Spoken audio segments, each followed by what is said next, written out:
Assalamualaikum warahmatullahi wabarakatuh. Alhamdulillah wassalatu wassalamu ala rasulillah wa ala alihi wa ashabihi wa man walah wa ba'du. Anak-anakku yang dirahmati oleh Allah subhanahu wa ta'ala, insyaallah kita akan melanjutkan kembali pelajaran bahasa Arab kita,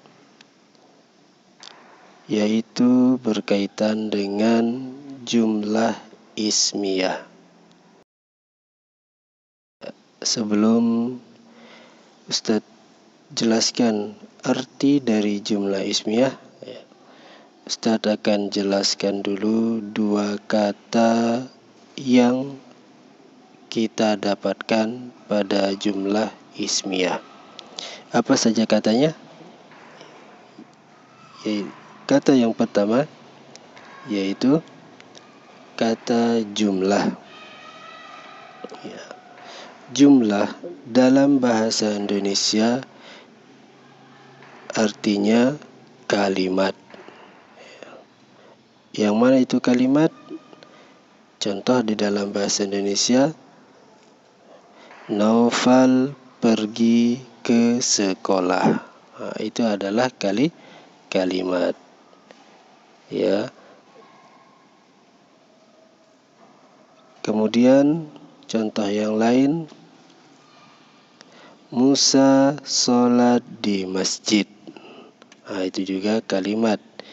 Kalimat itu terdiri dari beberapa kata. Ada kata Musa, ada kata pergi, ada kata ke, ada kata masjid. Gabungan dari 4 kalimat inilah disebut dengan kalimat. Kemudian kata yang kedua yaitu ismiyah. Ismiyah dalam bahasa Indonesia artinya kata benda. Yang mana itu kata benda? Ya, ada meja, ada kursi. Kalau di dalam bahasa Arab, nama orang termasuk juga dalam kata isim atau kata benda, tetapi benda hidup, ya. Ada misalnya Muhammad, Abrar, Sakti, dan lain-lain. Itu disebut sebagai isim. Ya, setelah kita mengetahui apa itu kata apa arti jumlah dan apa arti kata ismiyah, kita akan menjelaskan apa maksud dari jumlah ismiyah, ya, atau apa definisi dari jumlah ismiyah. Jumlah ismiyah itu artinya kalimat yang didahului oleh kata benda. Ya, ingat, entah itu nama orang atau nama benda sendiri, itu termasuk kata benda seperti yang Ustaz jelaskan tadi, ya. Saya ulang sekali lagi.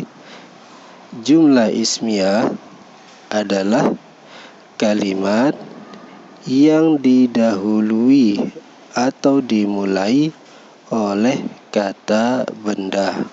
Ya. Sekarang bagaimana contohnya di dalam bahasa Arab? Ya. Al-baitu kabirun. Rumah yang besar. Ini contoh dari jumlah ismiyah di dalam bahasa Arab. Jumlah ismiyah terdiri dari mubtada dan khabar. Nah, sekarang kita memiliki dua kata baru lagi, yaitu kata mubtada dan kata khabar. Mubtada artinya permulaan kata. Maksudnya kata yang kita gunakan memulai sebuah kalimat. Contohnya dalam bahasa Indonesia,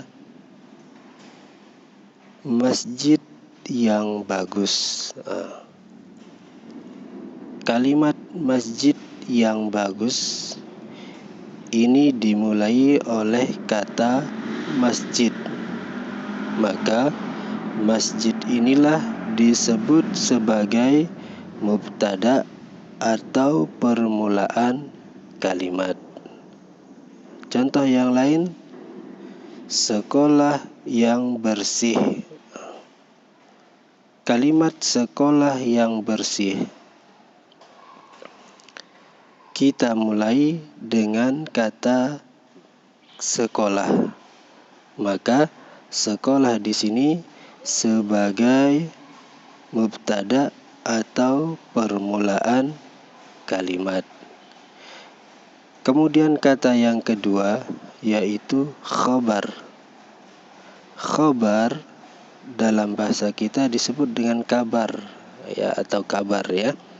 Maksudnya adalah kata yang menjelaskan mubtada atau permulaan kalimat tadi.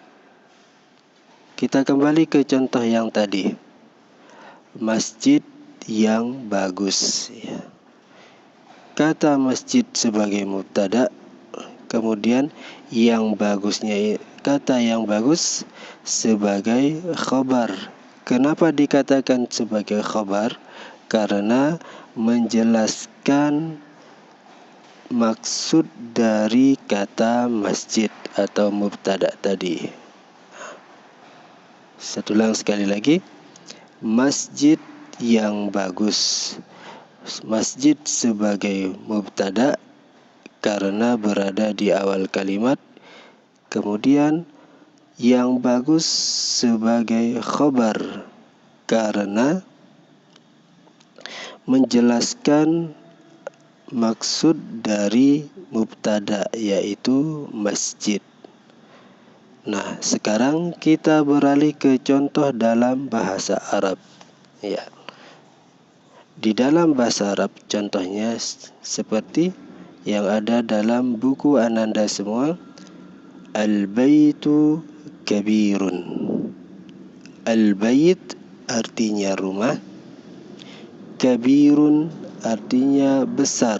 Nah, kalau kita artikan ke dalam bahasa Indonesia, al-baitu kabirun artinya rumah yang besar. Ya. Nah, kata al-bait sebagai mubtada karena berada di awal kalimat. Kabirun sebagai khabar karena menjelaskan maksud atau makna dari mubtada. Contoh yang lain, Zaidun mujtahidun. Zaid nama orang ya, namanya Zaid.